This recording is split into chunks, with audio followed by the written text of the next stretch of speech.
आज बैसाख पूर्णिमा के पावन अवसर पर मैं आपको इससे जुड़ी व्रत कथा सुनाऊंगी। बैसाख पूर्णिमा को बुद्ध पूर्णिमा के नाम से भी जाना जाता। ये पूर्णिमा इस साल 12 मई को मनाई जाएगी। इस दिन भगवान विष्णु की पूजा की जाएगी। साथ ही बहुत सारे लोग इस दिन व्रत रखते हैं। तो आइए हम आपको बैसाख पूर्णिमा से जुड़ी कथा सुनाएं। बैसाख पूर्णिमा व्रत कथा पौराणिक कथा के अनुसार एक नगर में धनेश्वर नामक ब्राह्मण अपनी पत्नी सुशीला के साथ रहता था। उसके जीवन में धन धान्य किसी चीज़ की कमी नहीं थी, लेकिन फिर भी वह दुखी रहता। उसके दुख का कारण उसकी कोई संतान न होना था। एक बार उस नगर में एक साधु महात्मा आए, जो आसपास के सभी घरों से भिक्षा मांगकर अपना जीवन यापन करने लगे। लेकिन वह साधु धनेश्वर ब्राह्मण के घर से भिक्षा मांगने कभी भी नहीं जाते।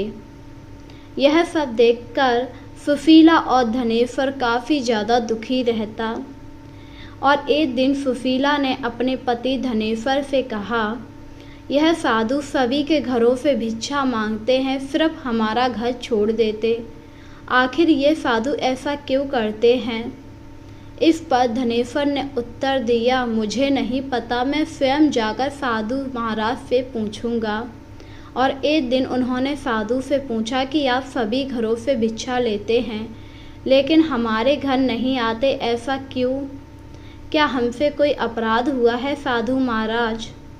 तब साधु ने जवाब दिया कि तुम निसंतान हो, ऐसे में तुम्हारे घर से भिक्षा लेना पतितों के अन्न के समान होगा, और मैं कभी भी पाप का भागीदार नहीं बनना चाहता।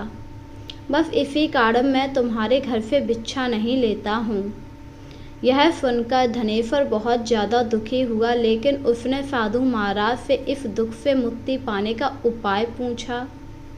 तब साधु ने ब्राह्मण दंपतियों को 16 दिन माँ चंडी की पूजा करने की सलाह दी। इसके बाद धनेश्वर और उसकी पत्नी ने विधि विधान से इस व्रत का पालन किया। दंपति की इस आराधना से प्रसन्न होकर माँ काली प्रकट हुई और उन्होंने सुशीला को गर्भवती होने का वरदान दिया। साथ ही उस ब्राह्मण दंपति को पूर्णिमा के दिन की पूजा विधि भी बताई। माता ने पूर्णिमा की विधि बताते हुए कहा कि प्रत्येक पूर्णिमा के दिन दीप जलाना, सभी पूर्णिमाओं की संख्या बढ़ाते जाना, ऐसा जब तक करना जब तक 32 दीप ना हो जाएं। इस उपाय को करने से माता की कृपा से सुशीला गर्भवती हुई।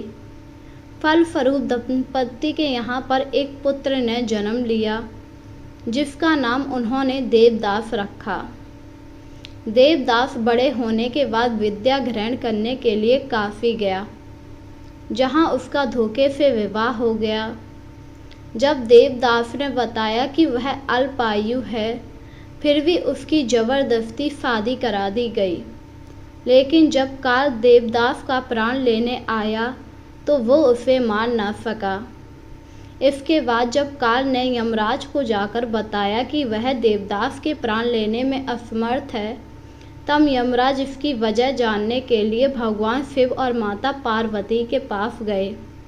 तब माता पार्वती ने यमराज को काली माँ से मिले वरदान के बारे में बताया और कहा, ब्राह्मण दंपति ने बैसाख पूर्णिमा का व्रत रखा, इसी के साथ वह हर पूर्णिमा का व्रत रखते हैं, इसीलिए काल ने देवदास का कुछ नहीं बिगाड़ पाया। इस तरह पूर्णिमा व्रत का महत्व बढ़ता चला गया। जो कोई भी व्यक्ति बैसाख पूर्णिमा या फिर अन्य पूर्णिमा का व्रत रखता है, उसका काल कुछ नहीं कर पाता। इसी के साथ आपको बैसाख पूर्णिमा के दिन दान पुण्य करना चाहिए, गंगा नदी में स्नान करना चाहिए, पवित्र नदियों में स्नान करके दान देना चाहिए। ऐसा करने से आपको पुण्य की प्राप्ति होती है और आपके सारे पाप दूर हो जाते हैं।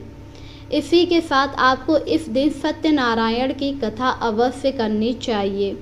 कहा जाता है सत्यनारायण की कथा करने से आपके घर में सुख शांति आती है और आपके घर के सारे दोष मिट जाते हैं और आपके जीवन में खुशियाँ छा जाती हैं। इसी के साथ विष्णु भगवान आपकी सभी मनोकामनाएं पूरी करते हैं। तो बोलिए जय विष्णु भगवान।